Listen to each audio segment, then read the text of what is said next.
तो चलिए दोस्तों, रेलवे ग्रुप डी में आए हुए इस क्वेश्चन को देखते हैं। क्या कर रहा है? कह रहा है कोई कुली 25 kg के द्रव्यमान के सामान को भूमि से 2 मीटर की ऊंचाई तक उठाता है, सामान पर उसके द्वारा किया गया कार्य कितना होगा। यहाँ पे जी का मान 10 मीटर प्रति सेकंड स्क्वायर दिया हुआ है। तो दोस्तों आप लोग पढ़े होंगे कि अगर कोई बल किसी वस्तु पर लगाया जाए और वस्तु बल की दिशा में विस्थापित हो जाए तो बल और उस विस्थापन के गुणनफल को बल द्वारा उस वस्तु पर किया गया कार्य कहते हैं। इस स्थिति में किया गया कार्य W बराबर क्या होता है? बल गुणे बल की दिशा में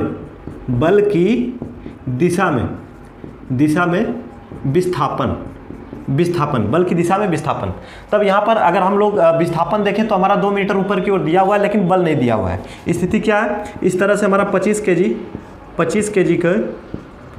kg द्रव्यमान की कोई वस्तु है, इस पर बल F ऊपर की ओर लगाया जा रहा है और वस्तु का भार mg नीचे की ओर काम करेगा।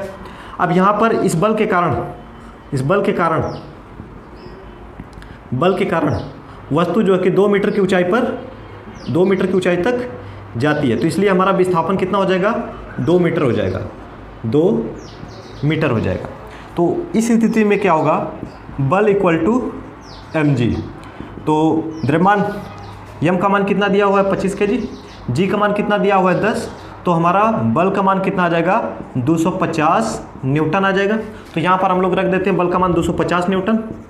और बल की दिशा में विस्थापन कितना है? देखिए बल भी ऊपर की ओर काम कर रहा है, विस्थापन भी ऊपर की ओर हो रहा है, वस्तु ऊपर की ओर ही विस्थापित हो रही है, यानी कि बल और विस्थापन की एक ही दिशा है। जब एक ही दिशा रहेगी तब ये फार्मूला काम करेगा। और दूसरी स्थिति में अगर बल और विस्थापन के बीच में थीटा कोण है तो वहाँ पर जो है कि फार्मूला W बराबर ये लग जाएगा। W बराबर हो जाएगा FD cos थीटा, जहाँ पर थीटा क्या है?